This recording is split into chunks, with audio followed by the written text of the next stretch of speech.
तो हेलो साथियों, नमस्कार। स्वागत है आपका अपने चैनल सक्सेस जंक्शन एक कदम सफलता की ओर में। मेरा नाम है अतुल शुक्ला और हम लेकर के आ गए हैं आपके लिए महत्वपूर्ण अपडेट है। मध्य प्रदेश अतिथि शिक्षक भर्ती से संबंधित एक नई अपडेट यहां पर निकल करके आ रही है। अतिथि शिक्षक भर्ती प्रक्रिया आज से शुरू हो जाएगी, या यूं कहें अतिथि शिक्षक नियुक्ति प्रक्रिया जो है वो आज से शुरू होने वाली है। आज आपका 1 अगस्त है। साथ ही साथ में 5,000 नए पद भी यहाँ पर खाली हुए हैं। बीएड धारियों के लिए खुशखबरी है। नए व पुराने अतिथि शिक्षक दोनों लोग आवेदन कर सकते हैं। ये जो 5,000 नए पद खाली हुए हैं, चलिए पूरी जानकारी देते हैं। उससे पहले वीडियो को लाइक करके चैनल को सब्सक्राइब कर लीजिए, जिससे मध्य प्रदेश में होने वाली सभी भर्ती परीक्षाओं की जानकारी सही समय पर आप तक पहुंच सके। तो चलिए देखते हैं क्या अपडेट निकल करके आई है। यहाँ पर देखिए, तो शिक्षकों की काउंसलिंग पूरी, अब अतिथि शिक्षकों की नियुक्ति की प्रक्रिया शुरू होगी। तो जैसा कि आपको पता है, अभी उच्च पद प्रभार पर काउंसलिंग चल रही थी, यानी कि आपके प्राथमिक वाले मिडिल में जा रहे थे, मिडिल वाले हाई स्कूल में जा रहे थे, हाई स्कूल वाले हायर सेकेंडरी में जा रहे थे। तो अब वो काउंसलिंग की प्रक्रिया समाप्त हो चुकी है। अब जो बाकी बचे हुए पद हैं, उन पर अब यहाँ पर अतिथि शिक्षकों की नियुक्ति होना शुरू होगी। काउंसलिंग के बाद रिक्त पदों की जानकारी जीएफएमएस पोर्टल पर दर्ज करानी होगी, जो कि 30 जुलाई तक इसका प्रदर्शन करना था, और रिक्त सीटों का प्रदर्शन 30 जुलाई तक हो चुका है। तो चलिए देखते हैं पूरी अपडेट क्या निकल करके आ रही है यहाँ पर रीवा जिला शिक्षा अधिकारी की ओर से। तो देखिए, शैक्षणिक सत्र 2024-25 के लिए स्कूलों में अतिथि शिक्षकों की पद स्थापना की प्रक्रिया अब शुरू होगी। अभी तक उच्च पद प्रभार के लिए काउंसलिंग चल रही थी। अब शेष रिक्त पदों पर अतिथि शिक्षकों की नियुक्ति की जाएगी। यह नियुक्ति 8 अगस्त तक होंगी। इसके निर्देश लोक शिक्षण संचालनालय ने जारी कर दिए हैं, यानी कि 8 अगस्त तक आपकी यह नियुक्ति प्रक्रिया चलने वाली है। ज्ञात हो कि स्कूल शिक्षा विभाग में प्राथमिक, माध्यमिक, उच्च माध्यमिक, हाई स्कूल प्राचार्यों के उच्च पद प्रभार पर पदोन्नति देने काउंसलिंग का आयोजन किया गया था। 15 जुलाई से काउंसलिंग की कार्रवाई शुरू हो गई थी और 29 जुलाई तक काउंसलिंग का दौर चला। अब काउंसलिंग की प्रक्रिया पूरी हो गई है। काउंसलिंग में पदोन्नति पाने वाले शिक्षकों को नवीन स्कूलों में पद स्थापना के आदेश भी हो गए हैं। अब जो पद रिक्त बचे हैं, उन पदों पर अतिथि शिक्षकों की नियुक्ति की जानी है। स्कूलों में रिक्त पदों की जानकारी जीएफएमएस पोर्टल पर प्रदर्शित करना होगा। इन्हीं रिक्त पदों के हिसाब से ही अतिथि शिक्षकों की नियुक्ति स्कूलों में की जाएगी। पिछले शैक्षणिक सत्र में कार्यरत अतिथि शिक्षक जिस विद्यालय में काम किए हैं, उस विद्यालय में अतिथि शिक्षकों के द्वारा स्वयं की लॉगिन आईडी पर ज्वाइनिंग सुविधा उपलब्ध कराई गई है। यानी कि जो अतिथि शिक्षक पहले काम कर रहे थे, वो लोग अपनी ही लॉगिन आईडी से वहां पर ज्वाइनिंग प्रक्रिया पूरी कर सकते हैं। अतिथि शिक्षक जीएफएमएस पोर्टल पर निर्धारित समय अवधि में संबंधित विद्यालय में ज्वाइनिंग दर्ज करने की कार्यवाही करेंगे। जो उनको टाइमिंग दी गई 7 अगस्त तक जो है, पुराने अतिथि शिक्षक अपनी ज्वाइनिंग ले सकते हैं। साथ ही साथ में नए अतिथि शिक्षक आवेदन कर सकते हैं।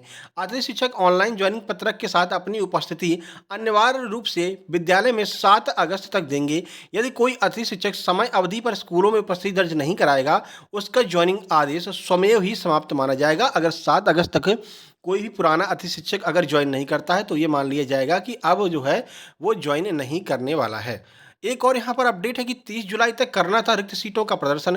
लोक शिक्षण संचालनालय के आदेशानुसार काउंसलिंग के बाद जो भी पद रिक्त रह गए हैं, उन्हें जीएफएमएस पोर्टल पर अतिथि शिक्षकों के आमंत्रण के लिए प्रदर्शित किया जाना था। अब 1 अगस्त से 7 अगस्त तक अतिथि शिक्षक जीएफएमएस पोर्टल पर ज्वाइनिंग, देखिए, ज्वाइनिंग दर्ज करना सुनिश्चित करेंगे। शाला प्रभारी से प्राप्त सत्यापित ज्वाइनिंग पत्रक की छायाप्रति को पोर्टल पर अपलोड करेंगे। इसके अलावा 1 से 7 जुलाई के बीच ही शाला प्रभारी जीएफएमएस पोर्टल पर ज्वाइनिंग किए गए अतिथि शिक्षक का प्रमाणीकरण करेंगे। यानी कि 1 से 7 अगस्त के बीच में आपकी ये पूरी ज्वाइनिंग प्रक्रिया मध्य प्रदेश अतिथि शिक्षक भर्ती की चलने वाली है। ठीक है, चलिए आगे बढ़ते हैं। एक और यहाँ पर अपडेट निकला है। पिछले सत्र तक 72,500 अतिथि शिक्षक कार्यरत थे। 79,000 पदों पर अतिथि शिक्षकों की भर्ती प्रक्रिया आज से शुरू होगी। यानी कि अभी तक 70,000 बताया जा रहा था, लेकिन कुल 79,000 पदों पर अतिथि शिक्षकों की भर्ती प्रक्रिया करना शुरू हो गया है। देखिए, तबादले और उच्च पद प्रभार से 20,000 लोग हो जाएंगे बाहर। 20,000 अतिथि शिक्षक, जो अभी 72,000 काम कर रहे थे, 72,500, उनमें से 20,000 अतिथि शिक्षक बाहर हो जाएंगे, क्योंकि ये उच्च पद प्रभार यहाँ पर हो चुका है। चलिए पूरी खबर ये भी देख लेते हैं। स्कूल शिक्षा विभाग द्वारा अतिथि शिक्षकों की भर्ती प्रक्रिया 1 अगस्त से शुरू की जाएगी।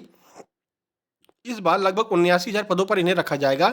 इनमें से करीब एक चौथाई उच्च पद प्रभार और तबादलों के बाद बाहर भी हो जाएंगे। विभाग द्वारा इनके तय किए गए प्रावधान के अलावा विषय और कक्षा में 30% रिजल्ट वालों को दोबारा नहीं रखा जाएगा।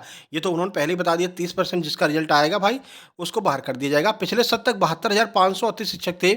30% रिजल्ट के दायरे के कारण 13,000 से ज़्यादा अतिथि शिक्षकों पर पहले से ही संकट है। पिछले सत्र में भी उच्च पद के प्रभाव और तबादले के कारण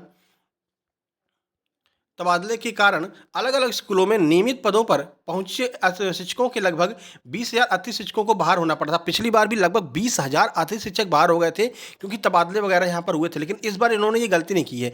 पहले से ही काउंसलिंग करवा दिया है, पहले से उच्च पद प्रभार का तबादला करवा दिया है।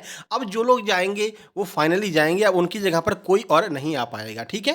क्योंकि पहले से जितने रिक्त पद बचे हैं, उतने पर ही अब जॉइनिंग दी जा रही है। ठीक है? इस बार यह भी शर्त रखी गई है कि जिस पद के विरुद्ध अतिथि शिक्षक रखे जाएँगे, उन पर यदि नियमित शिक्षक पदस्थ किए जाते हैं तो अतिथि शिक्षक बाहर हो जाएँगे।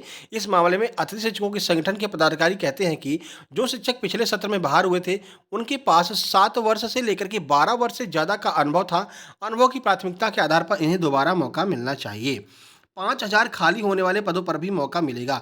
नए नियुक्त किए जाने वाले अतिथि शिक्षकों को 5,000 खाली पदों के लिए भी मौका मिलेगा। इसकी वजह यह है कि उच्च पद प्रभार के कारण माध्यमिक शिक्षकों के 5,000 पद खाली होंगे। जो आपका मिडिल स्कूल है 6 टू 8 वाला, यहाँ पर हमने आपको पहले भी कहा था कि लगभग 5 से 6,000 पद ऐसे हैं जो खाली हो जाएँगे और मिडिल स्कूल वाले आपके उच्च माध्यमिक और हाई स्कूल में प्रवेश ले जाएँगे, जिसकी वजह से मिडिल स्कूलों में 5,000 पद खाली हो रहे हैं और इन 5,000 पदों पर नए अतिथि शिक्षक रखे जाएँगे, क्योंकि यहाँ पर पहले से पुराने कोई अतिथि शिक्षक काम नहीं कर रहे होंगे 5,000 पर, क्योंकि ये अभी-अभी रिक्त हुए हैं। तो यहाँ पर बिल्कुल फ्रेश अतिथि शिक्षक यहाँ पर रखे जाएँगे, जिसके लिए आप लोग आवेदन कर सकते हैं। आपको बस करना ये है कि अपने आस-पास पता करते रहिए, कहीं-कहीं ऑफ़लाइन आवेदन मँगाए जा रहे हैं, तो आप लोग ऑफ़लाइन भी यहाँ पर आवेदन कर सकते हैं और कहीं-कहीं पर ऑनलाइन आवेदन मँगाए जा रहे हैं। बाकी समय-समय पर 1 से 7 तारीख के बीच में आपकी जॉइनिंग प्रक्रिया चलने वाली है। जैसे-जैसे नई अपडेट आती जाएगी, हम तुरंत आपको बताते जाएँगे। इसके लिए ज़रूरी है चैनल को सब्सक्राइब कर लीजिए। नीचे टेलीग्राम चैनल की लिंक दी गई है, टेलीग्राम चैनल को जरूर ज्वाइन कर लीजिए। वहाँ पर हम डेली अपडेट डालते रहते हैं और आपके लिए फ्री में स्टडी मटेरियल भी प्रोवाइड कराते रहते हैं। वर्ग 2 के लिए हमने मैथ्स और इंग्लिश के स्टडी मटेरियल वहाँ पर डाल दिए हैं, आप लोग जाकर के डाउनलोड कर सकते हैं। जीके और सामाजिक विज्ञान वालों के लिए हमने वहाँ पर एनसीईआरटी के एग्जाम्पलर के नोट्स भी डाल दिए हैं, जो सामाजिक विज्ञान वालों के लिए 2 दिन पहले ही हिंदी मीडियम के डाले हैं। आप लोग वो भी जाकर के वहाँ से डाउनलोड कर सकते हैं फ्री ऑफ कॉस्ट में। आप सर्च कर सकते हैं सक्सेस जंक्शन लाइव के नाम से चैनल आपको टेलीग्राम पर मिल जाएगा। बाकी जैसे ही कोई नई अपडेट आएगी हम तुरंत आपको सूचित करेंगे। मिलते हैं किसी नई अपडेट के साथ में, तब तक के लिए नमस्कार, धन्यवाद। एक और आपसे बात करनी थी, देखिए हमारी जो है यूपी पुलिस की जो है क्लासेज शुरू हो गई हैं, जो कि आपके सामने अगर यूपी पुलिस की वीडियो आती है तो आपसे निवेदन है कृपया उस पर क्लिक जरूर कर दीजिए, भले ही आप उसे देखिए या न देखिए। क्लिक करके लाइक करके बेशक वापस आ जाइए और अगर हो सके तो अपने ऐसे किसी मित्र के पास शेयर कर दीजिए जो यूपी पुलिस कांस्टेबल का री एग्ज़ाम दे रहा है, ठीक है। लेकिन क्लिक जरूर कर दिया कीजिए, क्योंकि वीडियो बनाने में काफ़ी टाइम लगता है और काफ़ी मेहनत लगती है। अगर आप लोग उसको स्किप कर देते हैं तो यूट्यूब किसी और को नहीं दिखाता है, जिससे कि हमारी मेहनत बेकार चली जाती है। इसलिए आपसे निवेदन है कि कृपया अगर यूपी पुलिस की वीडियो आपके सामने आए हमारी, तो उस पर क्लिक जरूर कीजिएगा। चलिए मिलते हैं किसी नई अपडेट के साथ में, तब तक के लिए नमस्कार, धन्यवाद।